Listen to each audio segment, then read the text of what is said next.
تصور کریں کہ روسی فضائی میزائل R-77 نے ایسا نشانہ لیا جو 30 برس سے کہیں زیادہ وقت میں سب سے زیادہ قیمتی ثابت ہوا۔ خرطوم میزائل کی دھماکے دار کامیابی آپ کا سانس روک دے گی۔ تاریخ میں پہلی بار روس کا مشہور year to air missile R-77 جسے دنیا بھر میں گیم چینجر سمجھا جاتا ہے، روسی میزائل R-77 نے اپنی 3 دہائیوں کی سروس میں سب سے قیمتی اور حیران کن شکار کر لیا ہے۔ سوال یہ ہے کہ یہ شکار کہاں اور کیسے ہوا، اور اس ایک میزائل کی مار نے نہ صرف میدان جنگ بلکہ بین الاقوامی سیاست کو بھی ہلا کر رکھ دیا ہے۔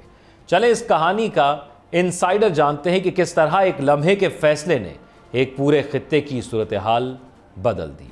آپ دیکھ رہے ہیں 92 نیوز ڈیجیٹل اور میں ہوں ذوق احمد۔ ناظرین، روس کے سب سے عام فضائی میزائل R-77 نے ایک فاصلہ آپریشن میں اپنی تاریخ کا سب سے قیمتی ٹارگٹ گرانے میں کامیابی حاصل کی ہے۔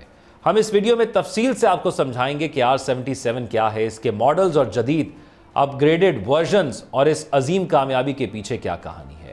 یہ واقعہ عالمی فوجی منظرنامے پر کیا اثر ڈال سکتا ہے اور R-77M کی تکنیکی خصوصیات کیا انقلاب لا رہی ہیں۔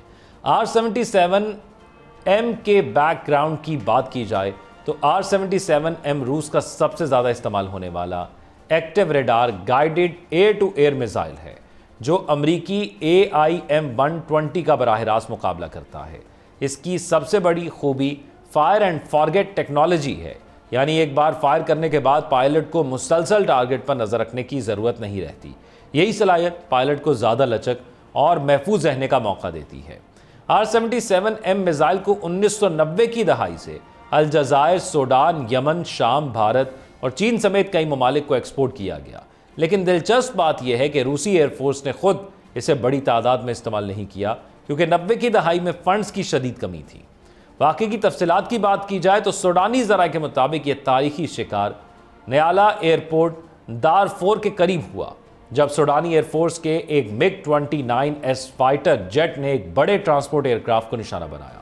یہ کار ٹارگٹ عام نہیں تھا، اس میں 40 سے زائد کمبولین ملٹری کنٹینرز کانٹریکٹرز، ایک سینئر UAE فوجی افسر اور UAE کے ٹیکنیکل اسپیشلسٹ سوار تھے، جو جدید ہتھیاروں اور ساز و سامان کے ساتھ سوڈانی ریاست کے خلاف بغاوت میں شامل تھے۔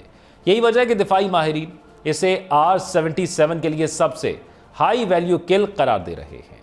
سیاسی پس منظر کی بات کریں تو اس میں سوڈان اپنے MiG-29 فائٹر جیٹ فورس کو ریٹائر کر کے چینی J-10C فائٹرز اور PL-15 میزائلز لینا چاہتا تھا، لیکن 2019 میں ایک مغربی حمایت یافتہ بغاوت اور پھر چین کے ساتھ تعلقات کی خرابی نے یہ منصوبہ برباد کر دیا۔ 2023 میں UAE اور یورپی ممالک کی حمایت یافتہ مسلح بغاوت شروع ہوئی اور سوڈان کو پرانے MiG-29S فائٹر جیٹ پر ہی انحصار کرنا پڑا۔ R-77 کے اپ گریڈڈ ورژنز کے بارے میں بتائیں تو 2010 کی دہائی میں روس نے R-77-1 متعارف کرایا، لیکن تب تک یہ امریکی AIM-120D اور چینی PL-15 میزائل سے پیچھے رہ چکا تھا۔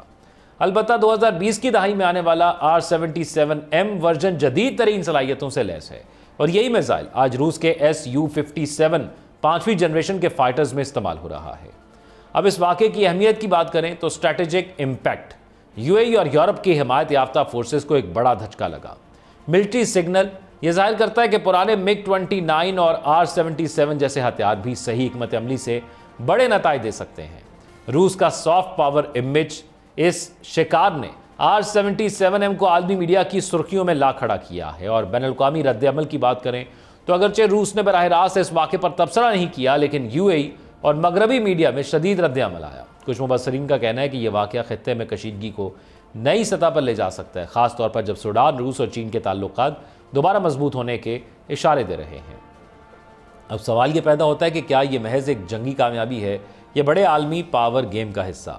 کیا یہ واقعہ سوڈان کی جنگ کا نقشہ بدل دے گا؟ اور سب سے بڑھ کر کیا یہ اشارہ ہے کہ آنے والے برسوں میں R-77 جیسے ہتھیار اور زیادہ مرکزی کردار ادا کریں گے؟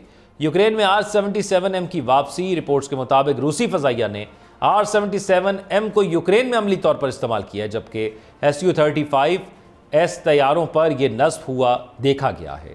اس سے یہ واضح ہوتا ہے کہ یہ اپوزیشن ہے، بلکہ عملی میدان میں بھی داخل ہو رہا ہے، اور جیسا کہ سوڈان والا واقعہ بتاتا ہے جیوپولیٹیکل اثرات اور عالمی پیچیدگی کی بات کی جائے تو یہ واقعہ عالمی سطح پر خطرے کی ایک نئی گھنٹی بجا رہا ہے۔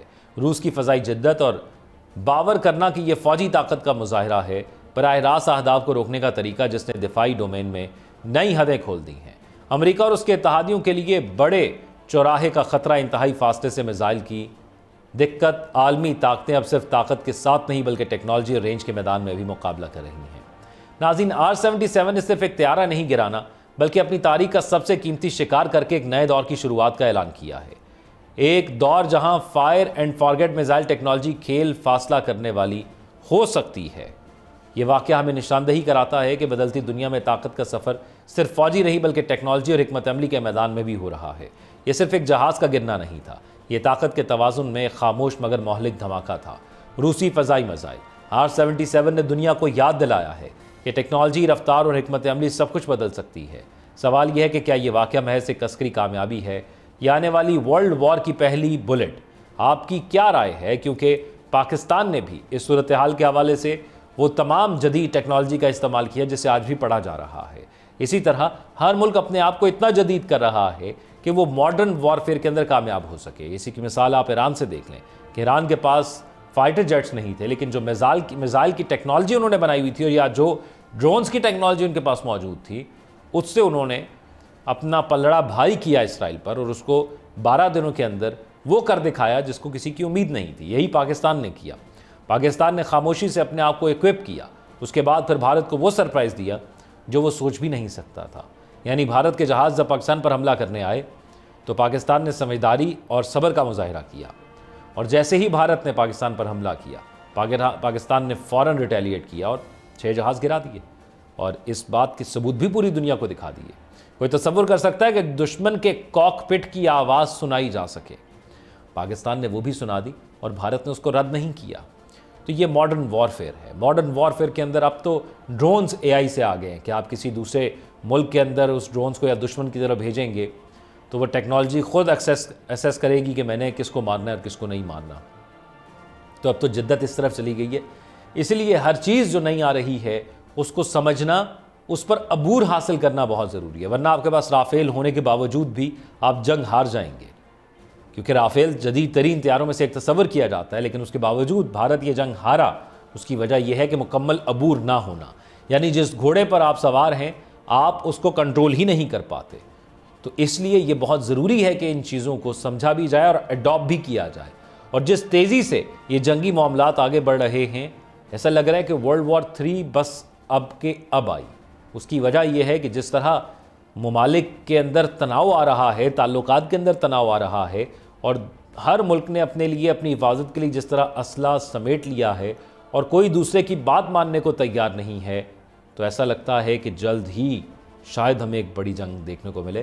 ہم دعا کرتے ہیں کہ ایسا نہ ہو، کیونکہ جنگوں میں سویلینز کا نقصان ہوتا ہے اور پھر آخر مذاکرات ہی کرنے پڑتے ہیں جنگوں کے بعد بھی، تو اس لیے وہ مذاکرات پہلے کر لینے چاہیے۔